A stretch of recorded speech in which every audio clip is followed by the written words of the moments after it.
You guys were outscored 66-40 in the paint here tonight. What stood out to you most for what the Grizzlies were able to control? That's what they do. You know, they got two big guys. Jack had 20 points, Mark had 18, and most of them were in the paint for both of them. Plus, they had 14 offensive rebounds with Zach having 5. I mean, that's their game. They're a very good team, and they came out early on. We were playing, but we couldn't stop them. We started out really good, but then Courtney Lee got going, and I think he had like 14 points in the first quarter, 16 in the first half. And once he got going, that helped him not only get back even with this, but take the lead, and we just couldn't score consistently. They're a very good defensive team, very good rebounding team, and that's why they're one of the best teams in the league. And, you know, we're out there and scratching and clawing, and we played extremely hard, and we gave a yeoman's effort to try to, you know, win the game, but they were better than us.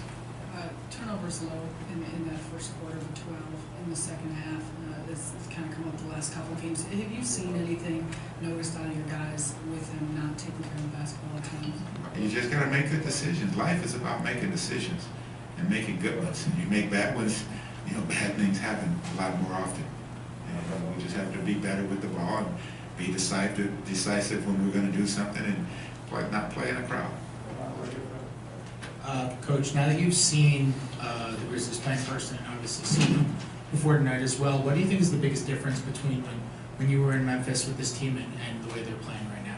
Well, they have some extra players than we had. You know, Lucas is still there, that's all. They're playing the same way, doing the same things. We led the league in points in the paint. When I was there, we led the league in forcing turnovers and points off of turnovers. Same team. They shot 17% from the three-point line. I guess before the game, a couple of guys came over and said something to you, Tony Allen, a couple of coaches. What was that moment like for you to just catch up with them? I mean, I see those guys all the time. It was nice. I expected it. You know, I wasn't overly emotional. I mean, those guys text me on not a regular basis, but they text me from time to time. And, you know, we've been together for a long time. Those guys were puppies, and now they're men. And, you know, so it's good to see them. It's not good to compete against them when, you know, they're playing and firing on all cylinders like they were. Lon, I know you said you wanted to rest Joe, rest Jarrett as much as possible. I think Joe's averaged like 40 minutes in the last 8 games. Are you concerned his shooting percentage is going down? Are you concerned? I don't necessarily know where you can go at this point, but are you concerned like he's getting burnt out at this point? Well, I'm not concerned about it, but it's certainly a real possibility. But, you know, this is the league. What are we going to do? You know, we can play Joe 26 minutes, and guys behind aren't stepping up and playing better. You can't just. I mean, I could sit there and play other guys, and when I do that and it doesn't work out, I got to go back with the guys that, you know, we're counting on. That's basketball. And you look around the league, there's a lot of guys playing a lot of minutes, and it's that time of the season. We're in January, the middle of January, and guys are a little bit tired, but that's the way it goes. I know it was a losing effort, but were you encouraged to at least finally start to see some three-pointers go out? Well, I was encouraged by that. I was encouraged by Mears shooting the ball better. You know, he was mainly the main one. Everybody else was still, you know, not that great. But it was good to see Mears get some shots, and I wish we could have got him some more shots. But you know, as well as he was shooting it, he had a hard time dealing with Zach Randolph, both in the post and on the glass. And it was tough when, you know, we were missing KG, who would have given us some length. I don't know, you know, how it would have gone differently, but we would have had some length there. And in the same way, you know, when you start playing Jarrett Jack as many minutes as you're playing him, and he's going against these quick guys, trying to guard them on defense and then trying to make plays for people on offense, you know, it'd be nice to have, not have had, but it'd be nice when Darren can be back. Last question right there. Coach, I think you had 2 foul shots through 3 quarters. Was that you guys or them? What was that? I don't know. I'd have to go look at the tape. I wouldn't answer that in here anyway. Thank you. Points in the paint, 27 in the free throw line. How were they able to just really control that area? You know, they're tough to defend. You know, they got 2 all-star big guys that, you know, they're doing a good job of establishing themselves in the paint and in the post. And, you know, I give them credit. I mean, they've been together, playing together for a long time now, and certainly found a rhythm, and that's why they won the best team in the league. Jarrett, you guys have had obviously some issues shooting lately, but tonight it seemed like it was a little bit better, a little bit better from three. Was there anything that you noticed that got you guys in potentially better rhythm offensively than what we had seen? I thought we added a little bit of pace to the game. I thought that allowed us to open things up, a little bit to keep the game close somewhat. And then, like you said, I was able to knock some shots down this game. Jarrett, this is 7 straight losses for you guys now, man. How do you make sure you guys just maintain a positive mentality right now with this streak? It's tough. I know for me personally, it's tough to deal with. Just try to look at the next opportunity we have to walk in between the lines. We can try to turn everything around, and that's the only way to look at it.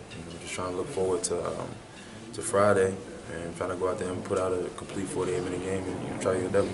And how tough is it against Washington, particularly if you don't play them back-to-back? Yeah, they're a tough team. Ball club that has obviously found an identity. Another group that's been playing together for a while now. Came off a pretty good playoff run last year. They're a high-power, up-tempo team. You got to do a good job of taking good shots, rebounding the basketball, and definitely getting back in transition. Thanks, Jarrett. Thank you, sure. You knew they were going to have such a dominant front court, but how tough was it to try and contain them? It was tough.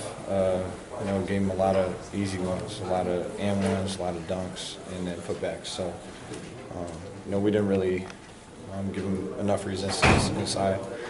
And then, they hit us from three as well. You guys shot the three better, but at any point you guys look at trying to get to the line more or just as a team? Yeah, definitely want to shoot more free throws. I think that was, since the Miami game, that's been evident. But we have to get to the free throw line. How much of a load is Zach trying to deal with? He's tough, man. That was my first time playing him, and you can see why. He's a good low post scorer. He's really good at finishing over size and length. He's done it his whole career. But I think I'll be better prepared. You can watch film and whatnot, but playing against him is a different story. So I'm looking forward to playing them again. Why all the turnovers during this losing streak? I'm not sure, to be honest with you. It's a lot of them, though. When they score that many points inside, is that a little bit demoralizing at times? Because, for sure. 70 points, For sure. That's equivalent to giving runouts. Anytime you get point-blank shots, you have to come down and work for yours on the offensive end, and then you give up layups. Just like in the last games, I talked about the runouts, getting layups, same thing. Is the losing streak becoming more of a psychological factor as it grows? It's tough, man. No one's feeling sorry for us, so we have to get it together and get a win. Whatever that means, turnovers, get to the free throw line, be more aggressive. At the end of the day, you can point at everything, but you just have to find a way to win. At one point, everybody on this team has been a winner, been on the winning team. So, as a player, you know what it takes, and you just have to go out and win. It's simple. I don't know. We can go into each area, but you just got to win. Thank you. Thanks. 66 weeks of pain. How do you describe how tough it was to try and take them inside? We didn't do a very good job controlling the paint. They got a lot of offensive rebounds. They got a lot of easy looks down there. Numbers whole story. What about this turnovers? This team, obviously, they've been an issue as of late, especially in that second half. It seemed like they were able to really take advantage. We cut the lead down a little bit, and we were within range, and we just couldn't really get anything out of our possession. We kept either turning the ball over or just had empty possessions, and obviously we can't win like that. This is now 7 in a row. Do you feel like there's any progress? Are there things that you find within each game to try and build off of, or is it it's pretty desperate right now in trying to find ways to win? We were there in portions.